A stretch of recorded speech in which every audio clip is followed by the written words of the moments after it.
I suppose like Camus could be another, but again, it's kind of these guys, absurdism is sort of looking nihilism in the face and going, that's fine, which you could say is still nihilism, but I think that a lot of the time there's this, as part of this cluster concept, there's this association of nihilism as inherently negatively valenced. And I think that, Camus is, or at least in the Myth of Sisyphus, is saying, well, it doesn't have to be negatively valenced. Yeah, Camus' Myth of Sisyphus opens quite boldly with, there is but one serious philosophical question, and that is suicide. Well, all of the other questions, how many dimensions there are, whatever, like they sort of pale in comparison. And there's a sense in which this also is a immediate challenge to the sort of scientific materialist way of seeing the world, by which I mean that, like, when you see the world, you see science and materials interacting with each other, instead of being like, you do realize that sort of, how many molecules are in a glass of water, and what a covalent bond is. Although in a sense they're like more true than like a question can be or something. You as a person, the most foundational thing to you is not that. It's not what a covalent bond is. It's why are you alive? Like, why have you not killed yourself? And so that's a bold way to open the book. And immediately people who are interested in something like nihilism are going to be captured by that. Tell me about the Myth of Sisyphus. Like, where does it go? What's its sort of approach to this problem of nihilism? So, I mean, the Myth of Sisyphus is, first of all, it's a cracking book. Like really, really, really good. Like, and short stuff. Yeah, I'm pretty sure you can read it in like a day. It's wonderful. And his approach is, I mean, if you would sum it up a single sentence, his approach is that he defines the absurd, which is kind of analogous to the problem of nihilism, though I suppose there are subtle distinctions, but for the sake of like discussion, they go together quite a lot. The absurd is this confrontation between the fact that we want the universe to give us meaning, and it just doesn't cough up the goods. And that makes a lot of sense, right? I'm kind of broadly on board with the idea that at least at the point where our current experience of life is unpleasant, we want something to tell us that enduring it is okay, and it isn't the act of an idiot. So Camus begins with this this outlining of the problem. He says, okay, the problem is created by the interaction between wanting to have meaning and no meaning. And he says, well, you can either get meaning, but he says, this kind of get meaning where you retreat into a value system, as he puts it, he calls philosophical suicide, because he basically thinks this is like not looking facts in the face. You kind of, like, he would characterize the sort of, I suppose, Kierkegaardian approach of, well, life without God is pretty unbearable for him. So he has this idea of faith as a project, and you really work at faith, and you see similar ideas in William James, the kind of American psychologist, and kind of, I think, is he considered the father of American psychology? Very, very cool. Who says, well, if you need God to survive, then believe in God. Right. And Camus is basically like, this is just all you're doing is running. Suicide. Fair enough.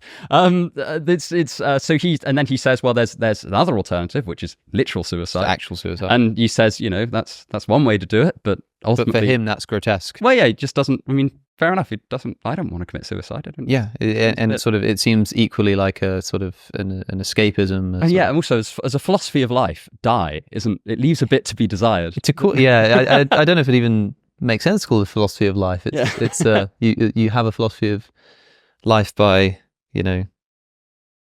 taking up arms against the sea of troubles, and by opposing, and it's like it's an oppositional philosophy of life. But okay, so here's Camus, and he's defined this concept of the absurd, which we hear thrown around in the language all the time, but this specifically is referring to this meeting of the desire for purpose with the lack of purpose that we perceive in the universe. So a response to the absurd feeling, the encounter with the absurd, one thing you can do is just adopt an ideology. That's philosophical suicide.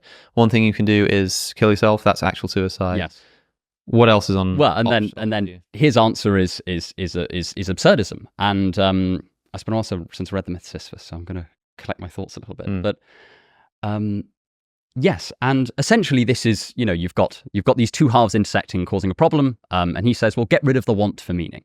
And it's worth noting he does not pretend that this is going to be easy. Mm. Like, as in, I think that you kind of, because imagine Sisyphus happy is such like it's such a good phrase. Yeah. And Which, by the way, the myth of Sisyphus is named after a famous Greek myth. This, where somebody who attempted to, I think it's the person who Sisyphus attempted to conquer death by chaining him up, and then he conquers death in another way. But anyway, then he gets to the end of his life, I think naturally in the legend that I've read, and and then in order to show the futility of running from death, because it gets you in the end, he's forced to roll this boulder up a hill, and the then gods goes back punish down him, and he's consigned for the rest of eternity. Yes, to push a boulder up a hill, and when he gets to the top, it rolls all the way back down again. Yes, and he's going to go and push the boulder up the hill and roll all the way back down again, and just do that for eternity. And the reason this has become iconic for the nihilists and the absurdists, and the reason that Camus chooses it is because that's sort of a lot of the pain of nihilism. It's a lot like when they make prisoners lift heavy rocks and build things. A lot of the pain of the act is actually in the uselessness of the act. It's like there's fun. It's not just the physical pain, but the knowledge of the uselessness of it. Yeah, I mean, it's this. There's a fun of another line from Dostoevsky reflecting on his time in prison, where he says, the only thing, again, like this, actually on prison labor, which just sound like, obviously profoundly unpleasant. He says, I think that basically, I think that a surefire way to drive anyone insane is to make them do a useless task that they know is useless for a long time. Yes. And he gives the example of like, I think filling up cups of water and then pouring them into one another, which, isn't physically that unpleasant. No. It's just like intellectually so horrifying. And I feel, one of my friends hates his job, and he often describes this feeling, right? It's in like, he says, he sits at his desk and he goes, this is really pointless, but I have to do it because I want food. And, that's a good enough reason to do something as any, but it's not necessarily a fulfilling reason. And so, I think that might be one reason why Imagine Sisyphus Happy resonates with so many people, is because I think a lot of people do conceive of themselves in this kind of Sisyphean situation. Yeah, I mean, this is why the image is popular and chosen by Camus, because this boulder up, boulder down, boulder up, boulder down, not being quite sure why you're doing it, is evocative of the sort of go to work, come home, go to sleep, go to work, come home, go to sleep. And you're sort of like, when you sit back and reflect on it, you're like, well, why am I even doing this in the first place? And I mean, Camus' famous conclusion here is to imagine Sisyphus happy. And what does that mean? It's I suppose it's at once, simple to say and just like incredibly difficult to do. So I think for Camus, he characterizes this idea in a number of ways. So at points he talks about valuing like quantity of life over quality of life and things like that, which is kind of a difficult idea to get your head around. He uses the figure of like Don Juan as this like person that values, like, well, crudely put, values the quantity of lovers over the quality or the connection he forms with them. And he says, okay, well, that's one idea of quantity over quality. He's not like recommending that we become Don Juan or anything like that, but it's this kind of quality quantity distinction. And so it's the idea of imagining Sisyphus happy is to kind of let go of this wish for meaning and this wish for kind of normativity as a whole, and to stare facts in the face and somehow be okay with it. And it's not like the myth of Sisyphus isn't like a self-help book. It's not entirely clear exactly how you're meant to do this, but Camus is pretty insistent on the fact that it's really bloody hard. And I mean, to a certain extent, all of the philosophers that encounter nihilism are really open about the fact this is a very difficult thing to do. A lot of them, like, you get the sense that for a lot of them, nihilism is a bit like this basilisk that hurts by you look at it and you're struck with this question, and it just kind of gnaws at you and you can't get rid of it. And that might be brought on by the death of a loved one, or like Kierkegaard has this image of someone getting older and kind of possibility passing into actuality. And, getting to a certain point in life and being like, oh no, the possibilities for my life are shrinking and shrinking and shrinking, and this causing a version of an existential crisis. So there's the, and the idea of, okay, well, where do you go from there? So for Camus, it's not an easy task, but the idea is to let go of this part of the intersection of I want meaning, I want objective meaning, and even, on some interpretations, arguably, I want subjective meaning. I think the thing that distinguishes Camus from a lot of other thinkers is that, Nietzsche and Sartre say, create meaning in some way, loosely. I mean, there are differences between the two of them, but that, like, if you were going to boil it down to a single phrase, that would be in there. And whereas, I think the thing that distinguishes Camus is him saying, no, don't create meaning.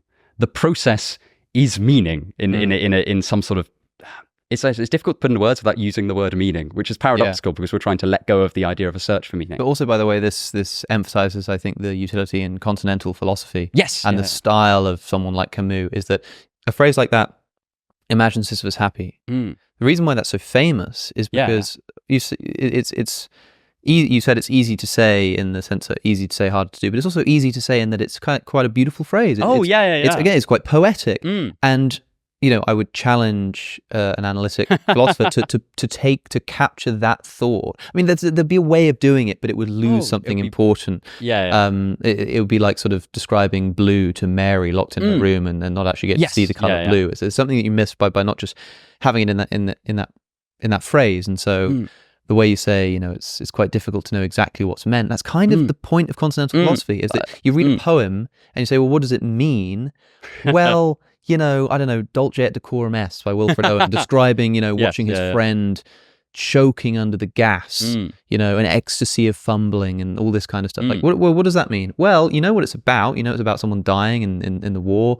That it's supposed to evoke sort of sadness and panic. But literally, what does it mean specifically? Like, it's impossible to say, and yet you get it. You get it out of the text. And Continental philosophy is supposed to work like poetry, I think, in that way, or like a novel. In that it sort of gives you something without exactly telling you what to do. Yes, I mean, I think that a lot of existential philosophy is certainly like that. I think a lot of that's why it's communicated in novelistic form, or through fiction, or through evocative essays. You won't find many.